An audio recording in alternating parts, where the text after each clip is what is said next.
کہ ہم نے بہت سوچ سمجھ کے اس جگہ کا انتخاب کیا تھا. ایک تو وہ کشمیر اور وہ سارا افغانستان تک، اور دوسری طرف یہ کہ یہاں اس خاص طور پہ راولا کوٹ کا ایک اپنا مزاج ہے. جیسے حریت کسی کو گھٹی میں پلائی جاتی ہے نا، تو اس طرح ایک معاملہ ہے. تھوڑا اکھڑ مزاج ہے. وہ تو مکے والے بھی اکھڑ مزاج ہی تھے نا، قوم لدہ تھی وہ بھی، لیکن سیدھے تھے. مخالفت میں بھی سیدھے، حمایت میں بھی سیدھے. یہ وہ پوٹینشل ہوتا ہے جو اللہ کو چاہیے ہوتے ہیں، جو دو نمبری نہ کریں، جو منافقت نہ کریں، جو جس شے کو قبول کریں پھر جان سے گزر جائیں اسے چھوڑے نہ. ایک تاریخ بھی ہے. تو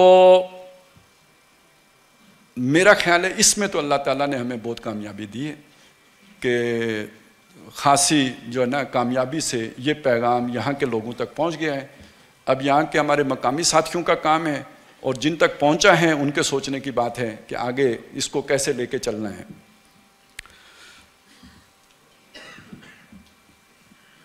ایک بات ادھوری رہ گئی تھی، وہ مکمل کر کے بس آپ سے اجازت چاہوں گا. پاکستان میں بھی جیسے میں نے کہا کہ قادیانیوں کا اثر و رسوخ ہمیشہ رہا ہے.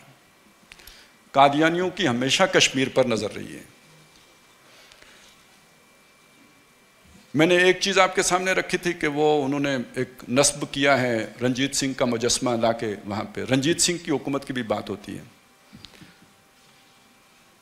رنجیت سنگھ کی حکومت آپ کو معلوم ہے کہ اس سارے علاقے پہ تھی، پورا پنجاب بھی تھا.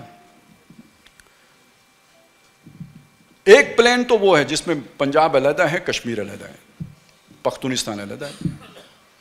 اور ایک پلین یہ بھی ہے کہ رنجیت سنگھ کی ریاست کا احیاء کیا جائے. جب چیزیں ملٹنگ پارٹ میں ہوتی ہیں تو ہر طرح کی سوچیں چل رہی ہوتی ہیں. فائنلی کیا ہوگا یہ تو ہم تو سوچتے ہیں کچھ اور ہوگا، جو اللہ کو منظور ہوگا وہ ہوگا.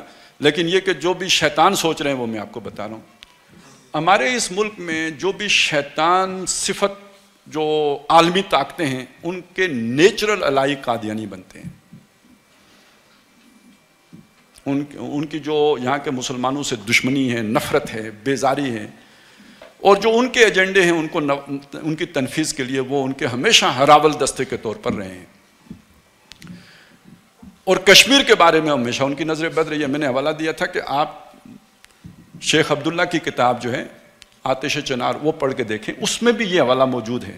اچھا، علامہ اقبال بھی ایک وقت میں ذرا تھوڑا سا ان کے رابطے شابطے میں آ گئے تھے، اور یہ کشمیر کمیٹی میں ان کے کسی بندے نے کچھ خیالات کا اظہار کیا تھا جہاں سے علامہ کا ماتھا ٹھنکا، اور پھر انہوں نے ان سے اعلان لا تعلق کی اور اعلان برات کیا. تو ربوہ میں آپ کو بتا رہا، ربوہ کیا ہے؟ اصل میں تو ٹیلے کو کہتے ہیں. غلام احمد قادیانی نے پہاڑ کو بنا دیا اور پھر کشمیر کو بنا دیا. کتنا ان کے دل میں اس کی محبت ہے کہ جس شہر میں جا کے آباد ہوئے ہیں اس کا نام ربوہ رکھا ہے. اصل میں ربوہ کس کو کہتے ہیں؟ کشمیر کو کہتے ہیں. یعنی یہ جیسے میرے دل میں محبت مدینے کی ہو اور میں جس محلے میں رہوں اس کا نام مدینہ رکھ لوں، تو ان کے دل میں اصل محبت کس کی ہے پھر؟ ہاں جی، اس پر حکمرانی کرنے کا خواب ایک عرصے سے دیکھ رہے ہیں، اس کو ہتھیانے کا خواب ایک عرصے سے دیکھ رہے ہیں. ایک حد تک قومیت کوئی بری بات نہیں ہے، اللہ نے قوموں میں تقسیم کیا ہے. اور جو پاکستان جس مقصد کے لیے بنا تھا، جب اس مقصد کو وہ حاصل نہیں کر سکا تو پاکستان کے ساتھ جڑے رہنے کی بھی کوئی لاجک باقی نہیں رہ جاتی ہے. ہمیں جوڑنے والی شاید توحید تھی، آپ کو توحید پسند نہیں تو پھر جڑنے کا کیا مطلب؟ پھر من دیگرم تو دیگری بالکل جائز بات ہے. لیکن قومیت کو لے کے ہم کریں گے کیا؟ یہ جو ہندوتوا کا طوفان اٹھ رہا ہے اس کا مقابلہ ہم کر سکتے ہیں؟ قادیانیوں کا جن کو عالمی سپورٹ حاصل ہے ان کا مقابلہ کر سکتے ہیں؟ اپنی تحریک کو ان کے ہاتھوں ہائی جیک ہونے سے بچا سکتے ہیں؟ تو اس لیڈرشپ کو بھی سوچنا چاہیے کہ ہمیں طاقت دینے والی شے، ہمیں قوت دینے والی شے وہ ہے جو نظریہ پاکستان تھا. پاکستان نہیں کہہ رہا، نظریہ پاکستان کہہ رہا ہوں. اور اگر یہ یہاں پہ ہو گیا، اللہ توفیق دے کہ یہ ہو جائے، تو یہ پورے ہندوستان میں پھیلتے دیر نہیں لگے گی. یہ دوبارہ پاکستان میں سرایت کرتے بھی دیر نہیں لگے گی. کوئی شے ٹوٹ جائے تو ٹوٹنے کے بعد جڑ بھی سکتی ہے, جڑتے بھی دیر نہیں لگے گی. لیکن اس صورت میں سارا کریڈٹ کس کو جائے گا؟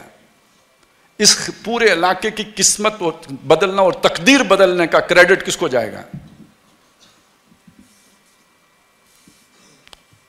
میں یہ تو نہیں کہہ سکتا کہ وہ جیسے اقبال کو خواب آیا تھا تو اس طرح کا کوئی خواب تو نہیں کہہ سکتا, لیکن یہ کہ جب مایوسی انتہائی گہری ہو تو کہیں تو کسی تنکے کو بطور سہارا تو ہاتھ ڈالنا پڑتا ہے نا.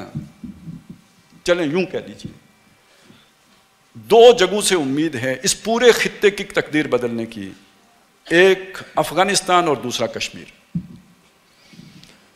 افغانستان ہمارے بس سے باہر, نہ بولی سمجھیں ہماری وہ پشتو بولیں اور ہم جو کچھ بولیں وہ نہ جانیں جو وہ بولیں. زبان یار من ترکی و من ترکی نمیدانم. زبان کا بیریئر بہت بڑا بیریئر ہوتا ہے, دوسرے کی زبان میں بات اس طرح سمجھ میں نہیں آتی, وہ چیز نہیں بنتی. پھر ایک اور مسئلہ بھی ہے, کل ڈاکٹر خالد صاحب بتا رہے تھے جو بہت صحیح بات ہے, ان کے اپنے حالات ہیں, ہمارے اپنے حالات ہیں. ان کی جو سوسائٹی کا سٹرکچر ہے وہ کوئی اور ہے, ہماری سوسائٹی کا سٹرکچر کوئی اور ہے. یہ زمینی حقائق ہیں. تو جو آپ کا ماحول ہوتا ہے وہی آپ کا ذہن بناتا ہے, وہی آپ کا ویژن بناتا ہے. ان کا ویژن کچھ اور ہو جائے گا, حالات کو دیکھنے کا ہمارا کچھ اور ہو جائے گا. ہم دعا کرتے ہیں اللہ تعالیٰ وہاں پہ بھی ایسے لوگ کھڑے کرے کہ جو ویژنری ہوں,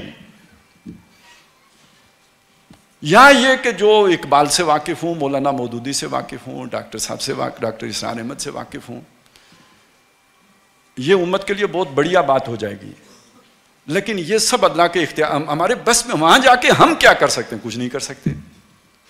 دعا کر سکتے ہیں, امید باندھ سکتے, یہ کر سکتے ہیں. لیکن یہاں تو ہم کر سکتے ہیں نا. دوسری امید کی جگہ یہ ہے, یہاں ہم نے اپنی کوشش کی ہے. اب اللہ تعالیٰ اس میں کتنی برکت ڈالتے ہیں یہ اللہ کے اختیار میں ہے. تو آپ ہمارے لیے دعا کیجئے, اللہ تعالیٰ اس کام میں ہمیں استقامت عطا فرمائے, اس میں خیر پیدا فرمائے.